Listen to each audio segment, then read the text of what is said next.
Welcome back to the Oxendine Law Podcast. Jarrod and Christine here for, Christine, episode 30. Man, time flies when you're having fun. We've done 30 of these. Hopefully y'all watched all 30.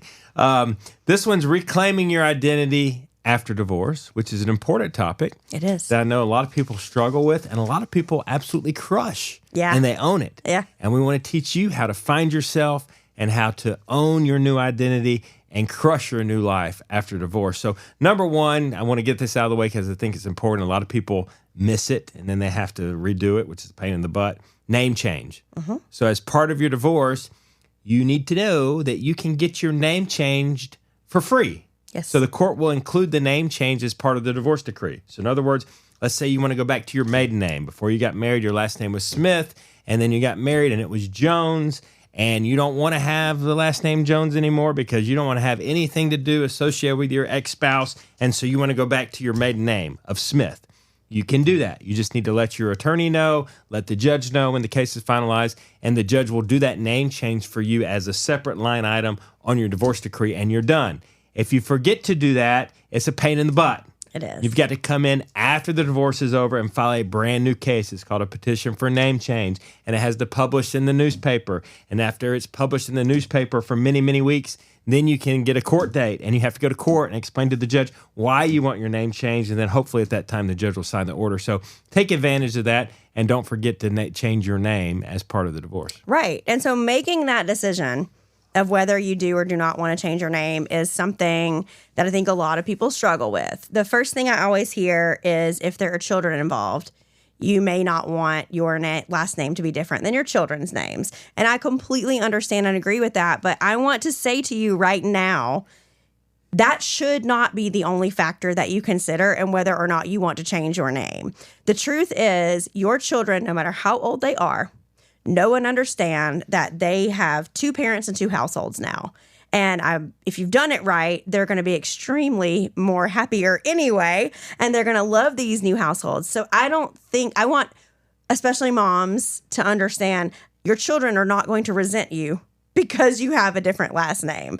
I know that is like a mommy conscience thing or what if they have to explain to their friends why my last name is Thomas and their last name is Johnson, and they don't do that. They don't. That's guilt you're putting on yourself. You're creating some sort of level of guilt to try to make yourself, but don't think that. If you want your name back, whether or not you have children, you should get it back. I also want to point out that Jarrod said it. The most common thing is, I don't want to have anything to do with him. But you don't have to hate your spouse to want your name back. Sometimes it's like a struggle. It's like I've had clients who say, well, I don't want to offend him, but I kind of want to go back to my maiden name, but I don't want him to think it's because I want to erase the 21 years we had together. It's not like that. I want to go back to the name that I had before. The reason that you do it, there's a lot of different reasons, and you really should give it a lot of consideration. And I think people need to start considering that as soon as it starts. How many times, Jarrod, have you called somebody and said, great news. Okay, the settlement agreement's all signed. I'm drafting the final judgment decree. Quick question. Do you want your name back? And it's, there's a pause. What? Do I have to decide right now? Yeah, you do. So let's set our friends up for success. Be thinking of that now. There are plenty of reasons why you should or don't have to. I'll tell you the reason I didn't. I was Christine Parrish growing up, and I got married in 2011. I started working with Jarrod in 2012. So I met Jarrod as Christine Palmer.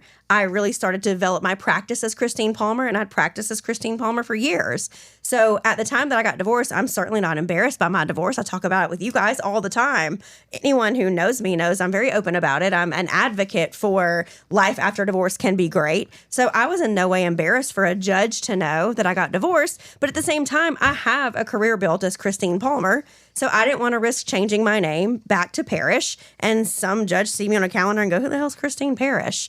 Because when they see Christine Palmer, they know me and they know who I am. So that was my personal reason, was I feel like my career is more tied to Palmer, but we don't have children together. So I really don't have a history as Palmer except for my career. And that is really the most important thing in my life right now. So I elected to stay Palmer after my divorce. I will say my driver's license right now says Christine Marie Parrish Palmer. I'm not hyphenated.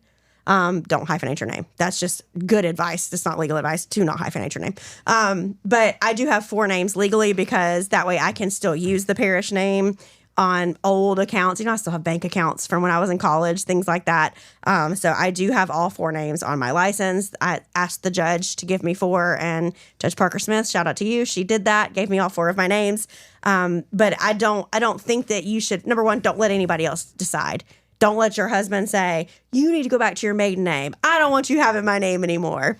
Don't let your kids guilt you. Do what you want to do to identify yourself as your post-divorce self. Well, and that kind of leads into point number 2 and what you need to do to reclaim your identity after divorce.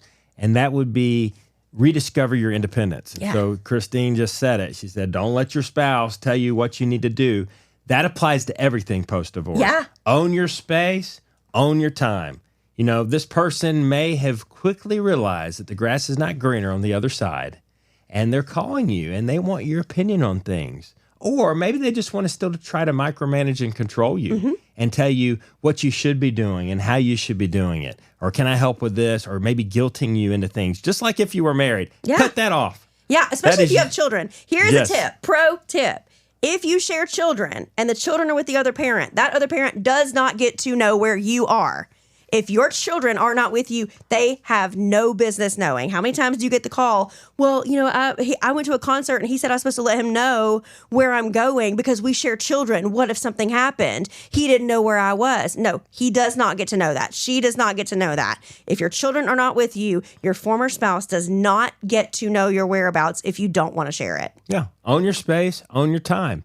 And set goals for yourself. Yes. One of the good things about, a lot of people have kids when they get divorced. One of the good things about a parenting plan is that you don't have the kids all the time. Yeah. I mean, you have suddenly these blocks of time that you used to never have available. Maybe because you were the parent that did everything. Yeah. Or maybe because you wanted to do everything. Doesn't matter why. You now have at least maybe an every other weekend, or maybe more than that, to where you can set personal goals and do things for yourself. It might be that you want to join a club or join a local, volunteer event, or maybe you want to go get a massage, every other Saturday, whatever it is. Set those goals, and that will actually help you regain your independence and rediscover yourself post-divorce. Right, 100%. I mean, I know people who suddenly for the weekend volunteer at the Humane Society, and they don't tell their former spouse where they're at. And of course, that former spouse assumes they are at a club, or they're in Vegas, or they're at doing something crazy, something nefarious. Of course, no, they're literally just helping clean up some shelter dogs. But yeah, get to whatever. Find your passion again. It may be what it was before marriage. It may be something totally new that you've never tried before. But get out there and find what brings you happiness post-divorce. I think a lot of people have this idea that they need to or have to revert to their former self. That's the easy path. Don't get me wrong. I'll just go back to who I was before I met him. But you don't want to do that. You want to become a whole new version. We don't ever want to revert back. Now, I will tell you, there's a lot of things I liked about me prior to my marriage that I had lost by no fault of my husband's. Everyone knows my husband's still my friend. That's what happens, right? When you become 2 people living one life, you lose a lot of the things. If it's something he wasn't interested in, I probably didn't cultivate it any longer for myself because I want my free time to be shared with him. I'm a very busy professional. So what little free time I had, we focused on the things we both enjoyed. But there's plenty of things that he enjoyed before me that I enjoyed before him. We just didn't do it. It's not like he told me, I don't want you doing this anymore. Or I said, I don't need you doing that anymore. It's just something that when you have limited free time, you make choices. So yeah, there may be something you loved before, get back into that, but also be open to new things. Don't just try to revert back. And reconnect, make new friends, but reconnect with old friends if that's what you want to do. We've seen lots of people that are in relationships where they're micromanaged on who they can hang out with and where they can go, Who are you just on the phone with? Why are you speaking to them? Well, I was thinking maybe on Wednesday night, me and my girlfriend would go out to dinner. You're going to do what? Mm-hmm. How long are you going to be gone? What time are you going to be back? Who else is going? Yeah, who else Where is are you going? Are you sure you need to do that? Is she still dating that guy? Because if she's single, I don't know that I want you going out with her. Right. Yeah. You don't have to worry about that anymore. You can reconnect with all those old folks And trust me, if you have the right mindset and a right attitude, you're going to meet new people too. Yes. So have a brand new group of friends, which is frankly exciting. Yeah. It should be exciting. So you're building a new support system. That's kind of tip number 3. You're building a new support system and you're reconnecting with your old support system if you want to. Now be careful. Some of the people in your old support system may be frenemies. Yes. So if you had mutual friends that you and your spouse are friends with, you never really know where they're aligned. And now, if you know, some people are good judges of character. I mean, if you really trust the person, okay. But, be careful because that person, if they still have a connection with your ex, they may be ratting you out, right? Yeah. Guess where she was the other night, or guess what she told me. You don't want those people. Those are fake friends. So don't reconnect with those people. If they were friends of the couple and you can't completely trust them, I'd get them out of your support system and get new people. Sure. Right? And I want to also bring it to your attention. A lot of times, former mutual friends, even just mutual acquaintances, maybe they were your friend first, but then they did get to know your spouse and have become friendly with the both of you.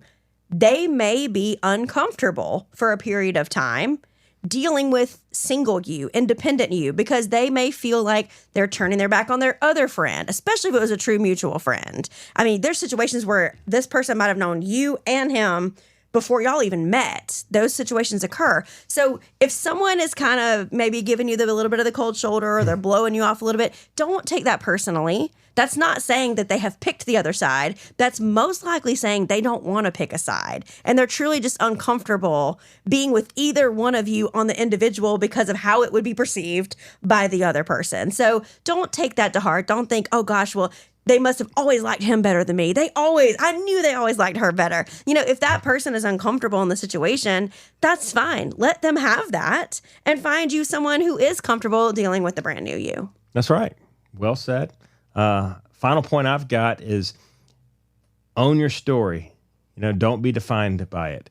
Use your divorce as a launching pad, not a label. And that's very true these days. Divorce is very common, whether good or bad. Divorce is very common. Everybody either has gone through a divorce or knows somebody that's gone through a divorce. And there is no negative stigma about divorce anymore. Now, back in the day, there was. It was right. It was awful. Can you believe the so got divorced? Right. Sally down the street, she's divorced. You right. can't hang out with her. Yeah, if you moved into a new area, it's like, oh, is she alone?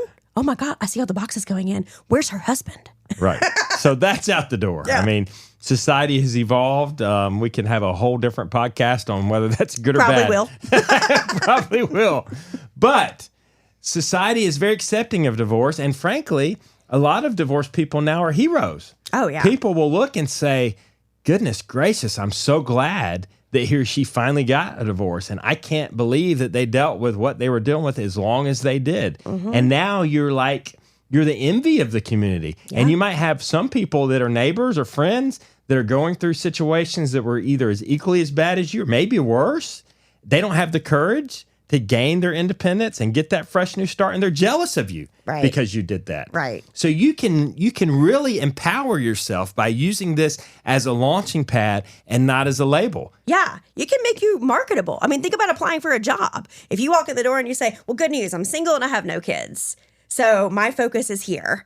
I'm not throwing any shade to anybody married or anybody with kids, but use it, right? You make that be an advantage. Don't walk in and be like, well, I got nothing going on at home. No. Hey, the good news for you is I can do nights. I can do weekends. I can put in the time when I need to. I'm single. I don't have children. My focus is on my career.